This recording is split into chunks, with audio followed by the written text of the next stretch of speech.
I'm not afraid of anything. I should be dead by now. I've been run over by a charging buffalo. Got up, chased it down, killed it. Killed a Kodiak bear with a knife. You can't kill me. I believe that with all my heart. You can't kill me.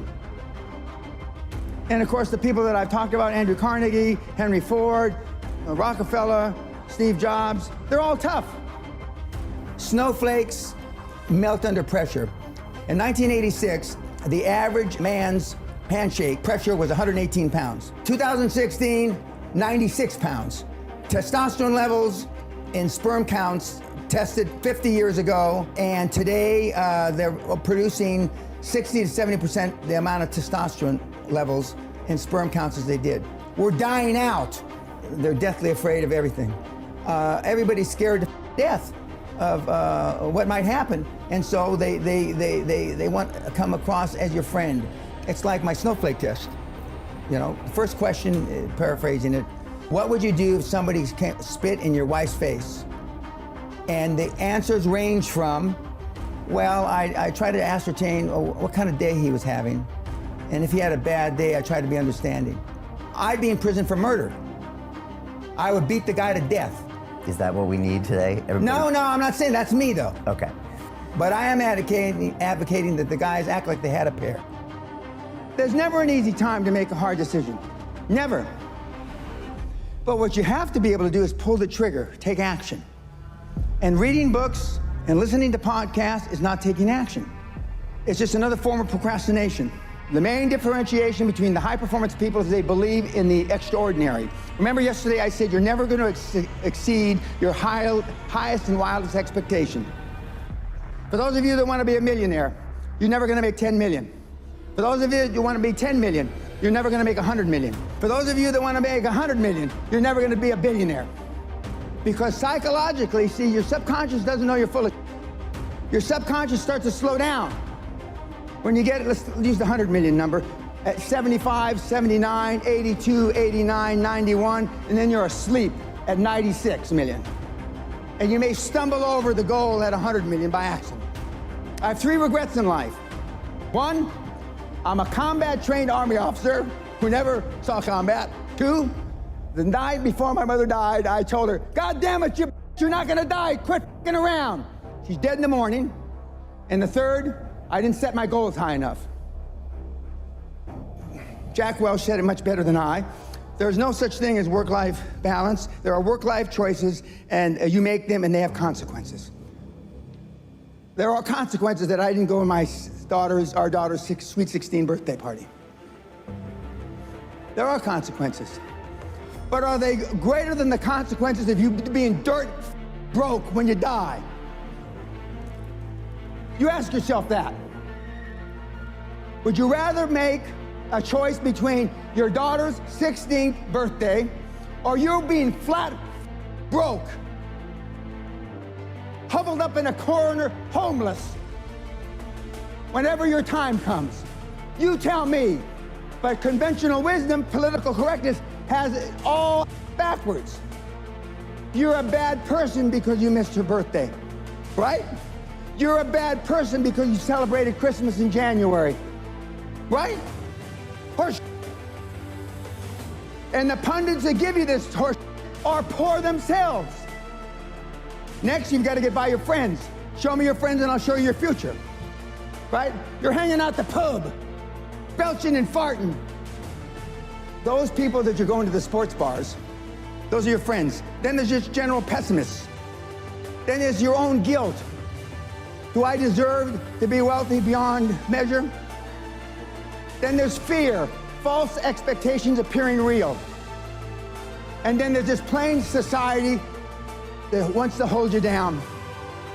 Strange times are these in which we live when the old and the young are taught falsehoods in school. And the person that does tell the truth is called a lunatic and a fool.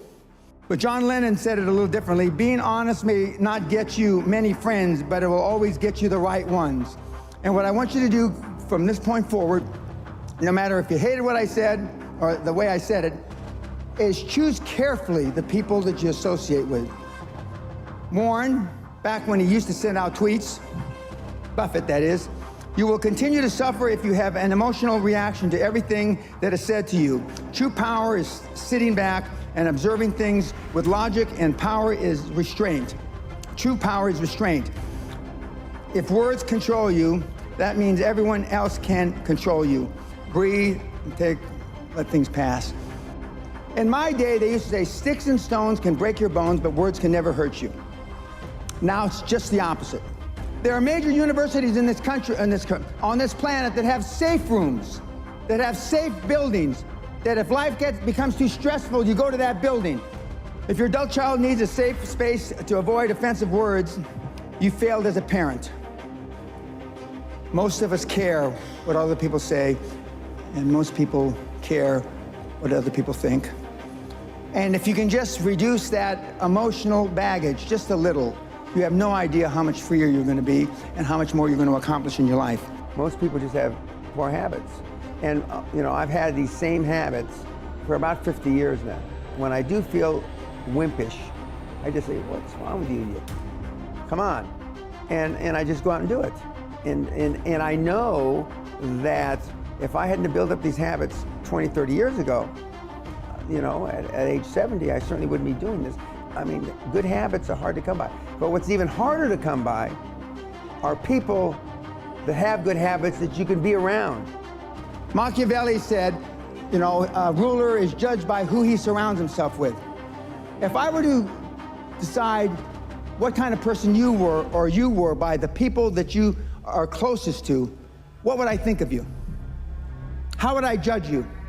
So people don't spend enough time selecting that peer group, even Correct. if they have the good habits. You're Correct. saying that's not enough. Yeah, because they go to default. Okay. What are some of your other good habits, high performance? I never give tacit approval, but I go out of my way to make sure that if I hear bull, I tell them it's bull. Keeps you with the right people. It Correct. gets your message out loud and clear. Correct. All right, no tacit approval, good. Give me a couple more. Sam Walton's sundown rule. That means that before he left the office every day, everything on his desk, every message that came in, he answered. So I clear my desk every day. All right, so over-communicate, and other people should too. The thing that most of you lack in is time management. The reporting system I use is the reporting system I use as a young officer with NATO. And it's basically, what are you going to do? What are your goals for the day? What did you accomplish yesterday? And challenges. And then the following week, you didn't, when you say what you accomplished, if what you accomplished doesn't relate back to the goals you had set for the week, then there's a disconnect. Well, if you said you were going to do this on Monday, and then on the next week you didn't do it, didn't you do it on Monday, you didn't do it the whole week. And challenges come up, speed bumps, I call speed bumps. You broke your leg, you did this, you did that, now to me, those aren't speed bumps, When I showed up for my meeting with Klaus Kleinfeld in a wheelchair with a drip, well, I was almost dead 3 days before. I mean, that's commitment. Kids are not programmed for success, but once in a while there are kids that are programmed. That's little Tiger Woods when he's 3 years old on television, showing him how to hit a golf ball. The Williams sisters were programmed for success since they were little. I was programmed by accident. What have you done to program your children for success? My dad only had one goal for me growing up, to keep me alive till I reached the age of reason. So my mother spent her whole life trying to make me what she wasn't. Can you say the same for you, your parents, your children? No. So I'm not here by accident. And yet I still push the envelope. I believe with all my heart, you were meant to achieve. I believe, and this is the only religious thing I'm going to say, is I believe whoever the put us here, however the we got here, we were put here to be all we can be, not a fraction thereof.